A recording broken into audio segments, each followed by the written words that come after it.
अस्सलामु अलैकुम रहमतुल्लाहि व बरकातुहू। अल्हम्दुलिल्लाहि रब्बिल आलमीन वस्सलातु वस्सलामु अला रसूलिल अमीन व अला आलिहि व सहबिहि अजमईन अम्मा बाद।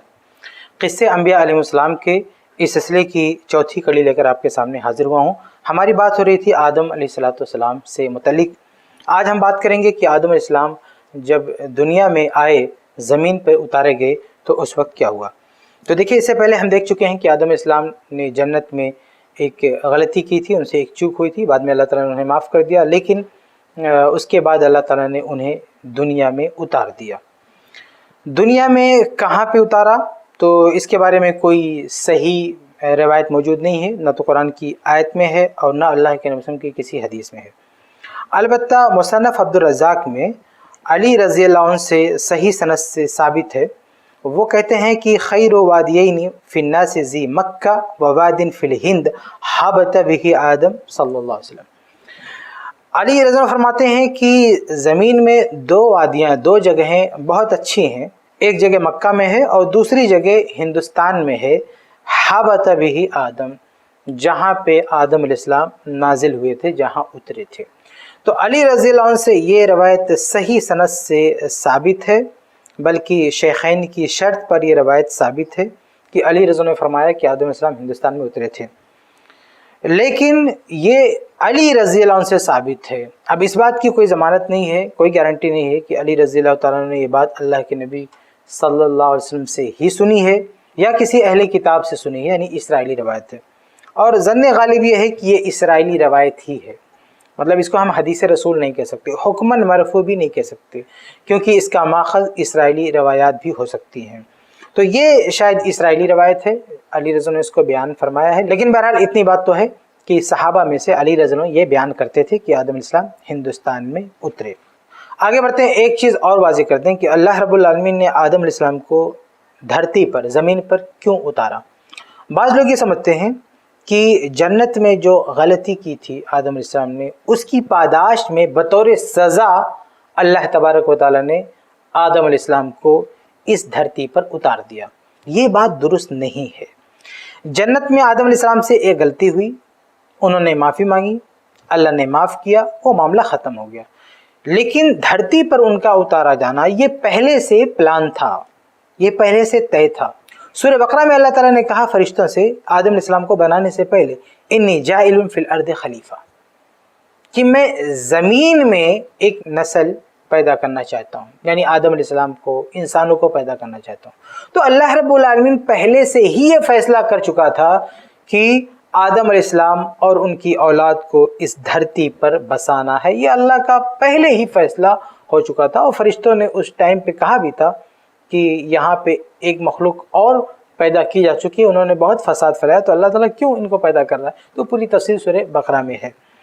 तो ये जो गलत फहमी है कि आदम अलैहिस्सलाम को धरती पर इसलिए उतारा गया क्योंकि उन्होंने गलती की थी, ये ठीक नहीं है, ये दुरुस्त नहीं। सही बात है कि पहले से अल्लाह रब्बुल आलमीन का प्लान था, उस प्लान के तहत वो उतारे गए। ये और बात है कि ये जो गलती हुई ये एक बहाना बन गई। अगर ये गलती ना होती तो भी अल्लाह ने प्लान ये किया था, उनको यहाँ पे उतारना है, लेकिन ये गलती एक ज़रिया बन गई। लेकिन ये गलती वजह नहीं है, ये एक ज़रिया है लेकिन वजह नहीं है धरती पर उनके उतारे जाने की। वो तो पहले ही से अल्लाह ताला ने प्लान किया था कि उनको ज़मीन में बसाएगा। और सही बुखारी वगैरह में एक रवायत भी है कि अबू हुरैरा रज़ा फरमाते हैं कि अल्लाह के नबी सल्लल्लाहु अलैहि वसल्लम ने फरमाया कि इहतज आदम व मूसा, आदम और मूसा अलैहिस्सलाम, इन दोनों के बीच में बहस हो गई। अभी आदम अलैहिस्सलाम पहले नबी हैं, मूसा अलैहिस्सलाम बहुत बाद के हैं, तो दोनों में बहस कैसे हुई। ज़िंदगी में तो दोनों एक दूसरे से मिल नहीं सकते। तो बाद लोगों ने कहा कि आलम अरवाह में, बाद लोगों ने कहा कि ख्वाब में। तो बहरहाल कैसे भी अल्लाह आलम, लेकिन ये तो साबित है अल्लाह के रसूल ने कहा कि दोनों के दरमियान हुज्जत हुई। कहा अंत आदमुल्लज़ी अखरजतका खतीअतुका मिनल जन्नह, कहा कि आप वही आदम हैं जिनकी गलती ने उन्हें जन्नत से निकाल दिया। फ़क़ाल लहू आदम, तो आदम अलैहिस्सलाम ने कहा अंत मूसा लज़ी इस्तफ़ाका अल्लाहु बिरिसालतिही व बिकलामी, आप वही मूसा हैं जिनको अल्लाह ताला ने अपने पैगाम के लिए, अपने कलाम के लिए चुना। सुम्मा तलूमुनी अला अम्रिन क़ुद्दिरा अलैया क़ब्ल अन उख़लक़, आप एक ऐसे मामले पर मेरी मलामत कर रहे हैं। आदम अलैहिस्सलाम ने क्या कहा ऐ मूसा, आप मेरी मलामत एक ऐसे मामले पर कर रहे हैं कि क़ुद्दिरा अलैया क़ब्ल अन उख़लक़, جو میری تخلیق سے پہلے مقدر بن چکا تھا، یعنی اللہ رب العالمین یہ طے کر چکا تھا کہ آدم علیہ السلام کو یہاں بسانا ہے۔ تو آدم علیہ السلام نے سمجھایا کہ غلطی تو ہوئی ہے، لیکن اس غلطی کی وجہ سے ہم یہاں دھرتی پر نہیں آئے ہیں، یہ تو اللہ نے پہلے سے پلان کر کے رکھا تھا۔ فقال رسول اللہ، تو اللہ کے نبی صلی اللہ علیہ وسلم فرماتے ہیں کہ فحج آدم موسیٰ، آدم علیہ السلام موسیٰ علیہ السلام پر غالب آ گئے جب انہوں نے یہ بات کہی۔ تو آگے بڑھتے ہیں، آدم علیہ السلام اس دھرتی پر آ گئے تو اس کے بعد ان کی نسل بھی بڑھی اور ان کی اولاد بھی ہوئی، جس میں قابیل اور حابیل یہ دو نام ہیں۔ اللہ تبارک و تعالیٰ نے بھی ان کا تذکرہ کیا ہے، بلکہ اس میں قابیل نے اپنے بھائی حابیل کو قتل بھی کر دیا تھا، اور یہ انسانی تاریخ کا پہلا قتل تھا۔ صحیح بخاری کی حدیث ہے کہ قیامت تک جتنے بھی قتل ہوں گے تو اس موقع سے کچھ گناہ قابیل کو بھی جائے گا جس نے اس قتل کی شروعات کی ہے۔ اس کے بعد آدم علیہ السلام اس دنیا میں اپنی زندگی، اپنی عمر گزار کے رخصت ہوتے ہیں۔ ان کی رخصتی کا جب وقت آتا ہے تو ابن سعد کی ایک روایت ہے کہ وہ کہتے تھے کہ مجھے جنت کے پھل کھانے ہیں، بہت یاد آ رہے ہیں۔